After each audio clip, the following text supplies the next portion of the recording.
Hi everybody, this is our weekly choir vocal warm-up vocal technique. Just general thoughts that I think would be helpful for you all. I want to again go back to this idea of expanding your awareness and concentration, these two kind of poles.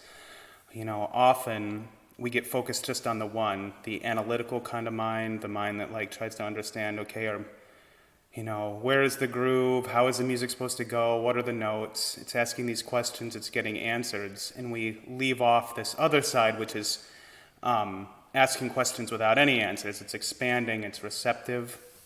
So I want to focus a little bit on that today and then practice with it a little bit. So let's just start. So you have these two basic things that we should always, be mindful of and then hold in some kind of balance. So there's the wide awareness part. You can think of it as a receptivity. You're receptive to what's happening. You're looking around, you're seeing, you're not adding anything to it, you're just seeing what's there. You can think about it in terms of stillness. This is another aspect of this. When we're doing things, there's activity. When you're receptive, there's a stillness. The more still you are, the more quiet you are, the more you can see what's actually going on. There's also a sense of relaxation. When you're more active, when you're concentrated, you can see it in your body. You activate. A lot of times this brings tension, but it's not necessarily, there's some kind of tension. It can be good and bad tension. But the other side, this expansive side, is about, as you become receptive, you also very naturally relax. So this is the side that we want to, keep in balance. This is the side I think generally we lose. And what happens when we lose it, let's say we're making a recording or we're singing, we get a little too out of balance on the concentration side. We're trying to sing the right notes, trying to, do what the choir director says, we're trying to do all these things. And then we get narrow, we lose this expansive side, and then what happens is our sound doesn't sound as good, our intonation is less accurate, we lose the sense of groove. So actually, even though we're trying to make things better, we're making them worse. And then the more you try to do it, the worse you get. And it has to do with this balance. So a lot of times what we need to do is just relax. A lot of times you just need to let go. Whatever your thought's going, you're trying to fix something. A lot of times if you just stop trying to fix it, that is actually what you need to do. And again, it's not always relaxing. If you're completely just expanded and you're just watching what's going on, you can also find yourself, if you lose this concentration side, where you're just spaced out or distracted. There's all these things happening. They're all happening, and then you're not doing anything. So that's not a good state either. What I'm saying is generally, in my experience, us Americans, this side is, we're generally we have way more of the concentration and way less of the expansion, stillness, wide awareness. So that's that piece. And so this other piece, the concentration, so you can think about it is like activity. So you're more focused, you're noticing, you're actually noticing, there's the groove. Here are all the deka deka deka deka deka deka deka deka deka deka deka deka.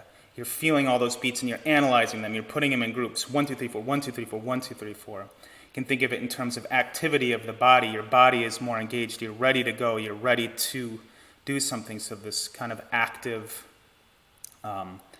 place in your body, active place in your mind. So there's these two things. They're like two wings of a bird. If one wing breaks, the bird can't fly. You got to have both. If you're going to make music, you need to be able to fly, and you need both these wings. So let's try to take this from this very abstract level and put it into a little bit more practical thought, and then we'll actually try to practice with it. So let's think about this in terms of groove. So if we're going to think about groove, rhythm, in terms of these two aspects, so music is about the flow of time. It's all about time. We're making time very regular. and manipulating the way that the flow of time, how that makes us feel. This is kind of in essence what music is. So if you're going to look at it from the contractive side, from the focused side, the concentration side, like I said, you're going to notice you're going to break it up into groups. This is one aspect of the mind. It's going to analyze 1, 2, 3, 4. I'm in 4, 4. I'm in 3, 4. I'm in 6, 8. I can feel 1, 2, 3, 1, 2, 3, 1, 2, 3. Is this broken up in twos? Is it broken up in threes? You're feeling it and you're counting. You're thinking thoughts. A lot of thoughts happen on this side of things. 1, 2, 3. These thoughts about where you are, form, all of these kinds of things. Now, what's the other side look like? So the other side looks more like just feeling this. Like you actually feel. You're not thinking, you're feeling this kind of like, steady beat. It's going all by itself. So this one side, it feels like you're doing it. On the other side, it feels like it's happening on its own.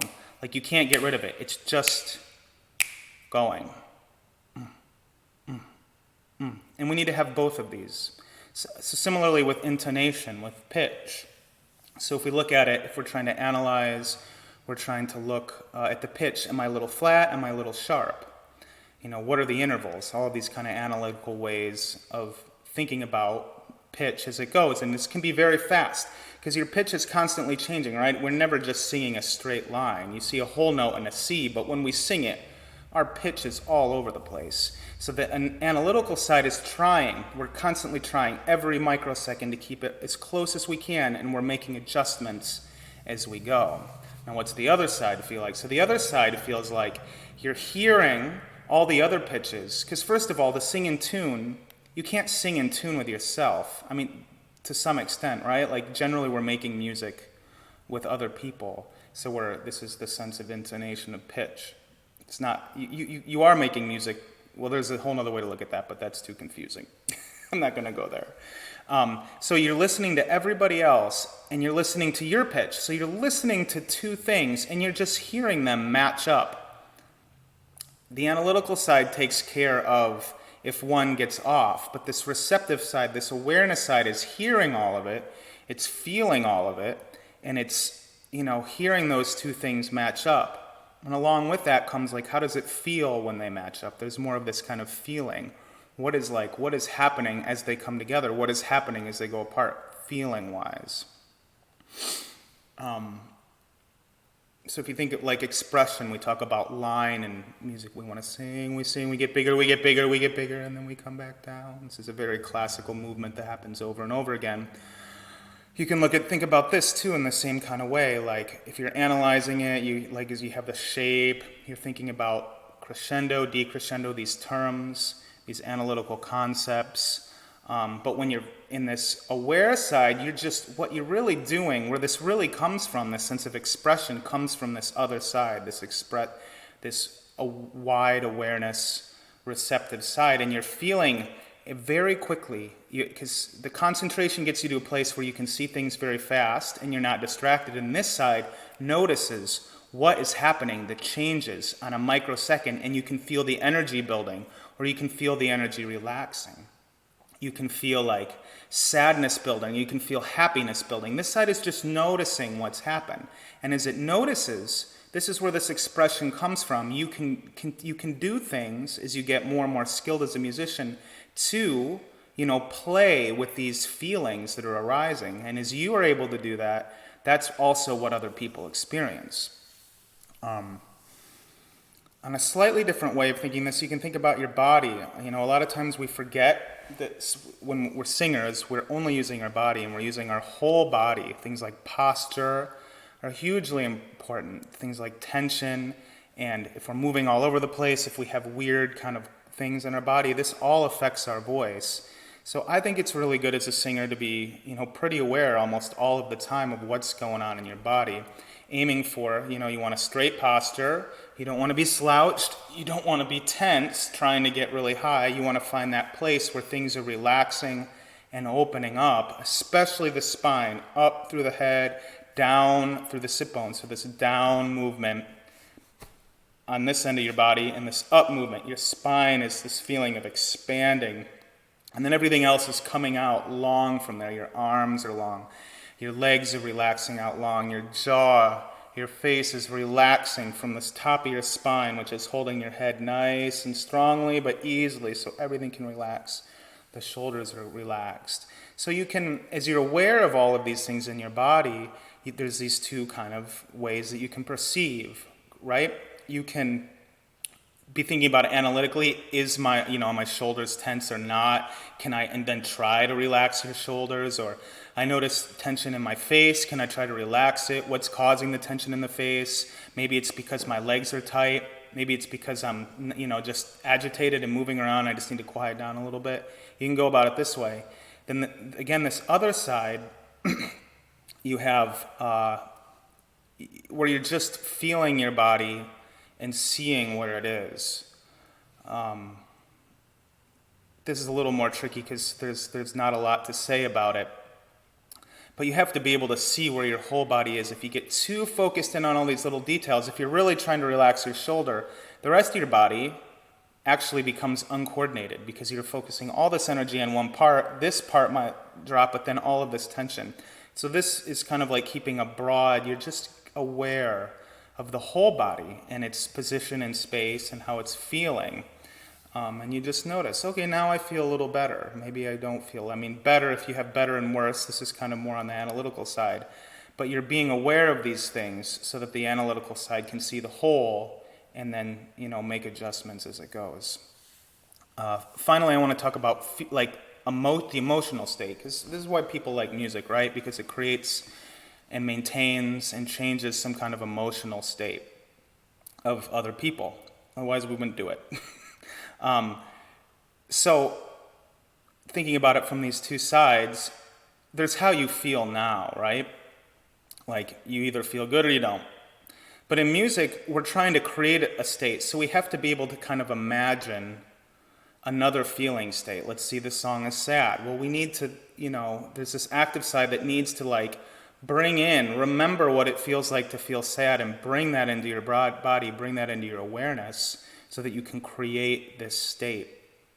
This is an important aspect of music, and you can, kind of play with this from both these sides. So, before we practice, I want to say one more thing, because it's kind of on my mind. It's slightly related and slightly not. It has to do with sheet music. So, sheet, if you think of what a piece of music is, we call it music, so it's a little confusing. There's music, which is making music, and then there's a piece of sheet music, but we use the same word. And a lot of people, I think, get confused, and they think that that's the music, like Bach is somewhere in that paper.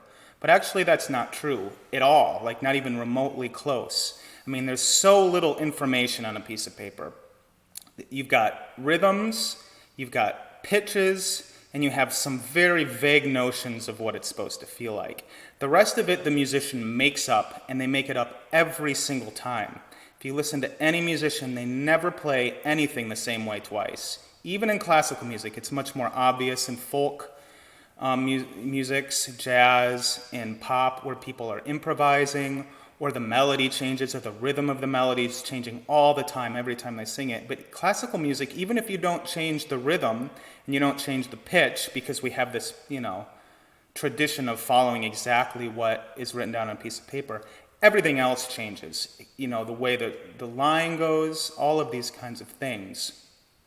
And I think it's really important to keep this in mind. And the reason I bring it up is because there's a way to think about this live, but now we have a time to think about it recorded. So I'm sending you a recording of my voice. So you've got two things, right? You have the music as it's written, and you have whatever I'm doing, my interpretation.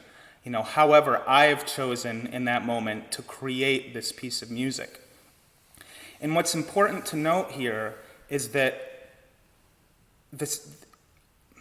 always when you're making music, I know some classical musicians are not going to like to hear this, but this is just the truth about music making. If you want to talk about making music that connects with people and creates energy in this part of music making, then this is true. There's philosophy of music and all this kind of stuff. That's a different thing. This has nothing to do with that. Whatever happens in the moment, that's what you go with. If somebody only holds a whole note for 2 beats, that's just how long it is, and it's done. If you're trying to fight, if you're trying to make it what you think the piece of music is, then you're no longer making music, you're having a philosophical discussion in music. So I say this to say, when you have a recording and you have your piece of music, you should always do what I do, exactly what I do. You should be trying to exactly match where I, say each consonant, exactly, wherever my intonation is. I mean, not exactly, it's probably not the right word, but more or less. If I go flat, then you need to stay, try to stay in tune. But if I only hold a note so long, or, where I decide to, land a note, you should be trying. The music gives you some sense of that, but this is the real deal, what I'm doing. Not that there's anything special about me, this is just the situation we have at the moment where that's what you're getting. When we do this live, then we do it as a group. So then there's 10, 12, 15 of us who have to figure out how to do all of this at exactly the same time, which is a very fascinating thing that you can do with music. And it's amazing we can even come close. But the great musicians, the really good musicians, are really focused on doing things at the same time as everybody else. They're really aware of the rest of the situation. Whereas amateur musicians, those of us who are not very good, like myself, we are, we're more concerned with what we're doing because we just don't have the skill set yet. But we should be trying, even though we can't really be concerned with the situation and staying with everybody. We should constantly be trying to, because that's going to make us and everybody else sound better. So I just add this as a kind of side note that kind of fits in with this discussion that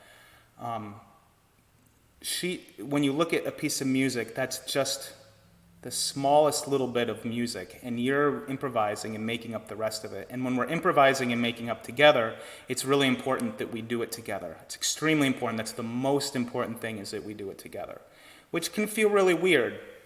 I had a really good musician tell me one time, he said, when you're accompanying, so I was accompanying on the piano, he's like, if you can make other people sound really good, everybody will pay you, and you will, have no problem as a musician your whole life. And I actually didn't like that the first time I heard it, because what he was implying in the context, in the situation, it's like, if the singer goes off on some crazy thing, it doesn't matter. It doesn't matter what they do. You just follow them, and you keep making them sound bad. Or good, rather. You make them sound good. It doesn't matter if they change the song, they change the words, they change the tune, they change the meter. Who cares? The more that I'm able as an accompanist to follow them and make them sound good, that's how good of a musician I am. I think he didn't say that exactly, but that's what I've slowly come to learn. I think it's a really important thing to think about that doesn't get often said in classical circles, where we're, rightfully very concerned about trying to do what's written on the page. And, at the end of the day, you have to move beyond that. That should just be the starting point, and then you're moving beyond. Okay, end of lecture. Let's practice a little bit. This is getting really long. I'm only going to do one video, so we'll call it good.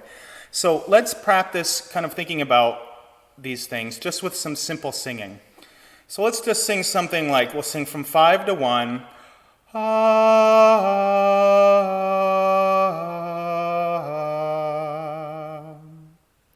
And let's start, and we're going to think about it first from the analytical side, the active side, concentration side. So we're going to pay attention. Let's start, and let's just listen as closely as we can to our intonation on each note.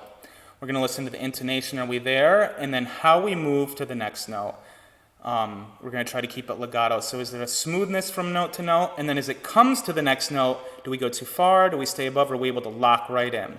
So are we able to smoothly go, lock in, smooth, lock in, smooth, lock in, smooth, lock in, smooth. So let's do this twice, and just as best as you can, wherever you are, notice how well you do with those two things.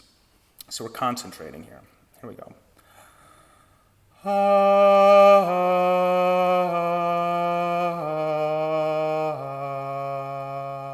Again.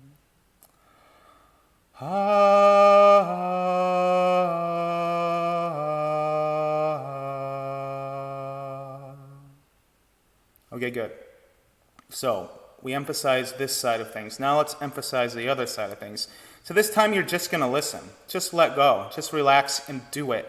Stop trying to do anything. Just, you know how to do it. You just did it. Now you're going to do it, and you're just going to be receptive. You're just going to listen. Even if you think it sounds terrible, even if you do it completely wrong and you go out of tune, in this state of mind, it has nothing to do with it. There is no wrong over here. There's no wrong, there's no right, there's no good, there's no bad. So we're going to try to emphasize this side of the mind, the two wings. So here we go.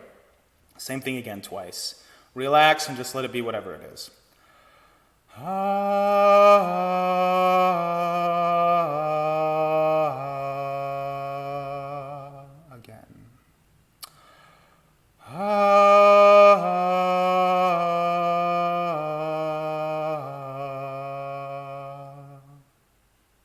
So, are you able to notice any difference? I don't necessarily mean in the product. It can be in various ways. I don't personally notice. Well, I can notice a little bit of difference in how it sounds, but for me, I notice quite a lot the difference in how my mind feels. And it's okay if you don't notice anything. It might feel exactly the same, and that's fine. The important thing to do is to try. And as you try, then you will start to get more. You have to try a lot. It takes a long time to know how to go back and forth between these places and then keep them balanced. But it's a really good process, not just from music making, but for anything in your life, to be able to, problem solve in both of these ways, to, with other people, being with other people. Sometimes you need to be active, and sometimes you just need to let go and let it, be receptive. It can help you in a lot of different situations. Anyway, we're talking about music. If you do notice a difference, that's cool, and if not, that's cool too. But let's try it again. Okay, so I'm going to try not to talk. We're going to try to practice. Okay, so same thing, but now notice the groove. So now we're just going to notice the flow. So let's actually, this time, see if you can notice, if you can hear, analyze. So notice, be hearing these 16th notes or 8th notes underneath, and then your tap is right on one of each note. But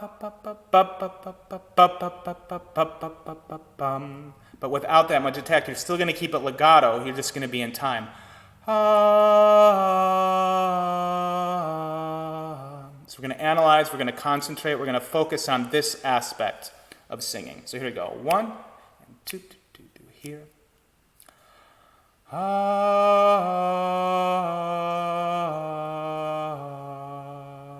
Again, focus.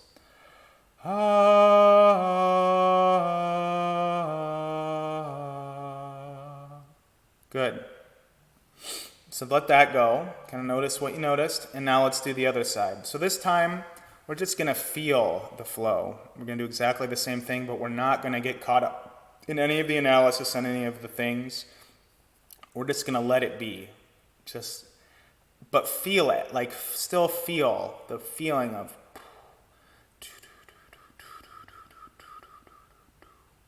It's kind of like dancing, when you dance, you're not really thinking sometimes, in certain dances you are, but sometimes there's just a sense of, freedom if you watch a 3-year-old or 4-year-old just dance and move their body. They don't have any idea what they're doing, they're just doing it. But they're dancing. We call it dancing, they're dancing, it's very clear. So it's kind of this sort of thing, where there's this free, very natural thing. Rhythm is very natural. It's not something you have to add. It's happening all the time. And we're just going to be there and watch it. So let's try. 2, 3.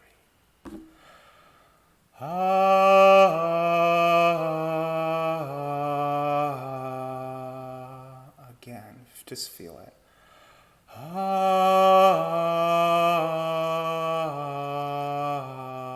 One more time.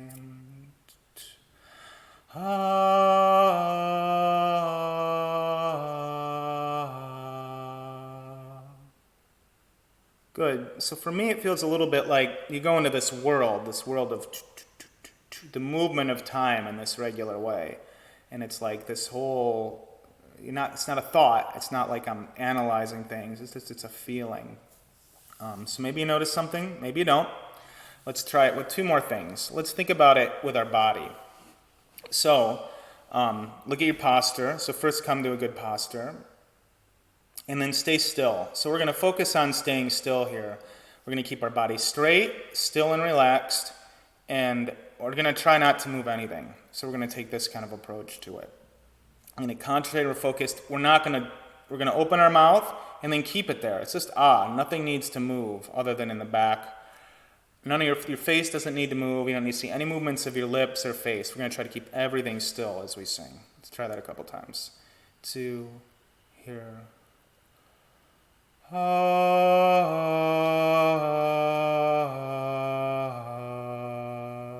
Again.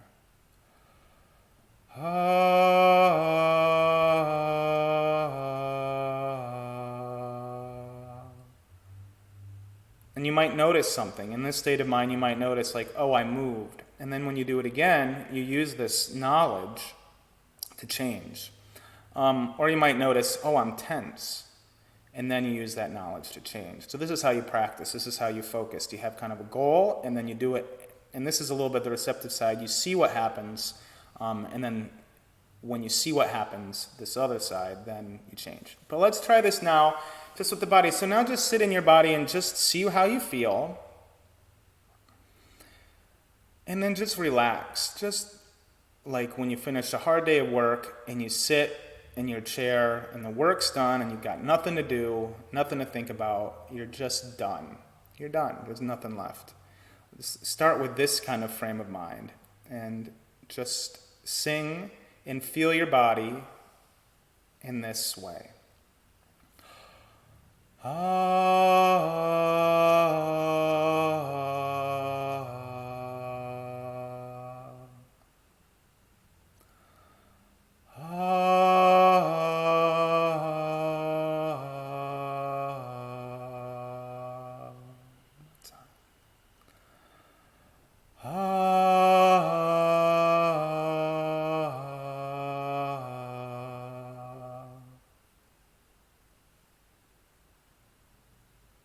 So generally when I'm in this side of mind, when I finish, I feel a little more still. I feel more quiet.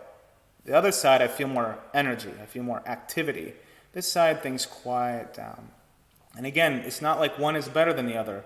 We want to keep the two in perfect balance. We want a really strong focus, and we want a really strong, relaxed, receptive state. And when these things both get strong and in balance, then you go into this kind of altered state, this state of flow, that can feel like a lot of things.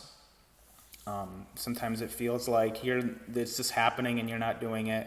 Sometimes you get really blissful, you feel really good, the music feels really good, you get joyful. There's all sorts of things that can happen as these two lock in. But definitely, whatever happens doesn't really matter. Your music definitely gets better. You could actually, if you're curious, you could try to record yourself. Do exactly this activity we're doing, and then just hit record on your phone, and then go back and listen, and see if you can notice any difference. Because I'll bet if you're able to even a little bit go in these spaces, you're going to notice a difference in your sound. Even if you can't hear it as you're doing it, the recorder will tell you. You'll probably hear a little difference. Now, if you can't, that's okay. But it's still worth trying. It's still worth trying to get a handle on both of these things. Okay, one more, and then we'll be done. So let's think about your feeling state, your emotional state. So let's imagine a state of emotion like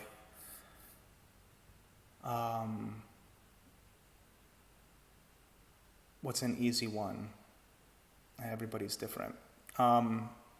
Let's just do happiness. Why not happiness? So imagine, wherever you are, we're not going to worry about it. We're going to try to be happy. So you're going to project a state of happiness. You're going to imagine. Maybe you need to imagine a scenario.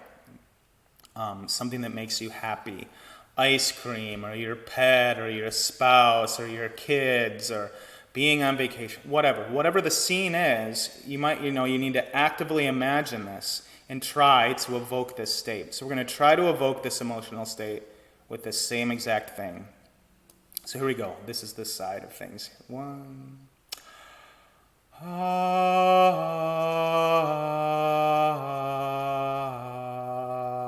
Again, happy.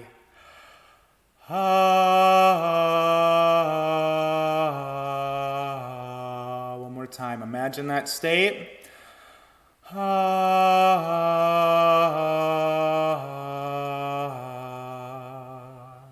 So if you do this, you can actually, with any pitch, with anything, you can create this emotion quite clearly. I mean, we do it all the time when we talk. You can tell if somebody's sad, you can hear it in their voice. If they're angry, you can hear it in their voice. Like, we're doing this naturally all of the time. So like all of these things that we do in music, we're already experts at with speech. Groove. If you record your speech when you're talking, or if you recorded my speech now, there's this perfect groove, this perfect rhythm.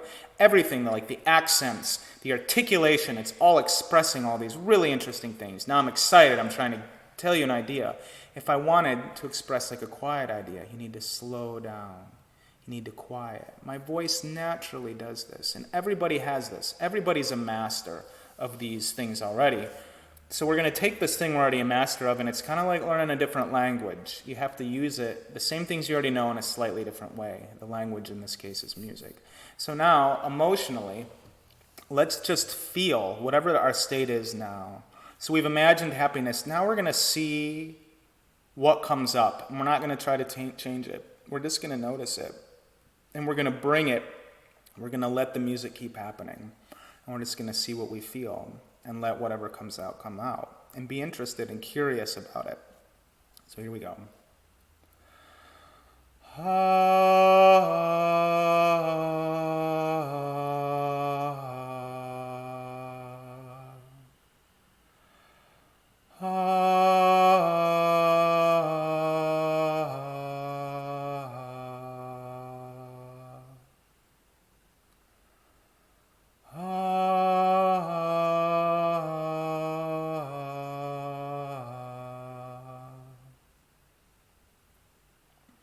So we're asking from this side, we're asking what is happening, what is coming up, what is it? Because we don't know, we're asking a question. This side is a question asker. One last thing, and then we'll be done. Thank you for putting up with all of this. There's a game that I think kind of exemplifies these two states of mind. And the game goes like this. You take any kind of object. So if we were going to look at this from the analytical mind, you're like, well, it's a case for something, right? It opens, it closes, it's got a latch, it's clear, it's made of plastic. This is the way we think, right? And these are facts. These things are true, they're real, everybody agrees. This is this side of the mind. Now, this other side of the mind works in a completely different way. It doesn't deal with any of those things. And this game is a fun one to play in a group. Because it engages the side of the mind. So you take something like this and you say, this isn't a case for a microphone. This is a coffin for a rat. And sorry, it's a little dark, but that's what this side of the mind came up with. Then you pass it to somebody else and they take it and they say, this isn't a coffin for a rat. This is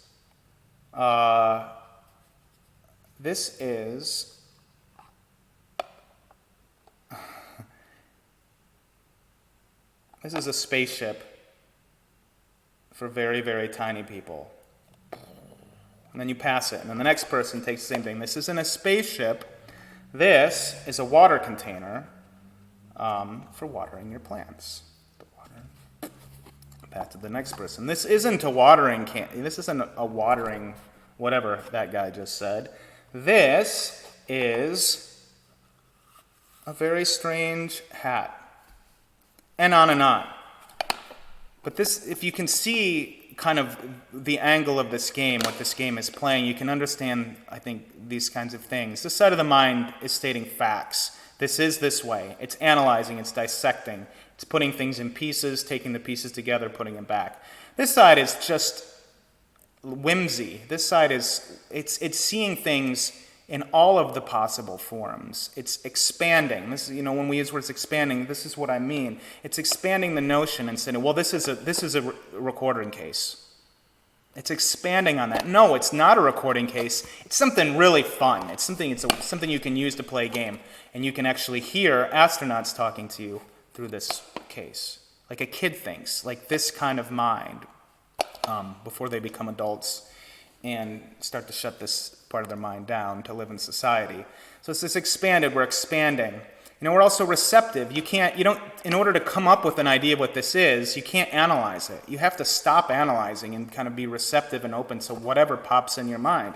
You have to look at it in a new way, like you've never seen it before, and say, oh, what is this? You got to sit there and be receptive, that you're going into this part of your mind so that you can see something else.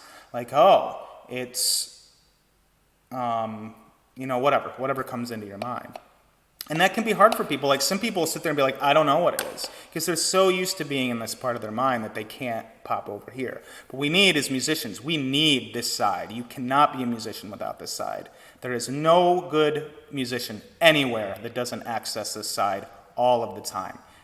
What it means to be a good musician is to be able to do both of these. So anyway, I think that's enough. I've been talking for a long time. We get to practice a little bit. But I bring this up because it's really important, I think, because it's a very simple thing, and if you can start to train yourself just in little ways, it can make a big difference. When you come to church on Sunday and you're about to sing and your mind is racing, you've got stuff about what's in your life, maybe you have some kind of emotions, to like have practice, like, oh, I can just let all that go and be receptive. That's great. Or you have a heart anthem and you're nervous. What do you do with that? Well, this side of the brain is not going to help you. It's going to get agitated. It's going to look at all the details. It's going to make bad music. You need this side of the brain at this point. Performance is you've done all the hard work here before, and performance is you basically let that go and you're going all here. So it's able to say, okay, I'm nervous and I get it, but I'm going to have fun. And you're just going to be there and be in the middle of it.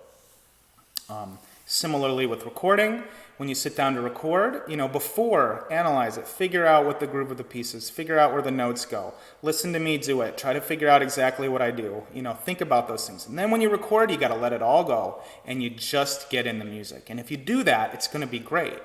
Even if you're not very good, even if you can't do it very well, the more that you are able to just go into this side of the brain, just access it a little bit, this side of the mind, it makes a huge difference in your music making. So I hope that that's helpful on some level. If you can think about those things, I think it'll make a really big difference in how you make music. And it will not only help you in music, but it'll also help you in the rest of your life, because you can apply these same skills to relational things. You can apply them to anything you do. It can be helpful to have these awareness of practice of these two things. So thank you very much, and we'll see you when we see you.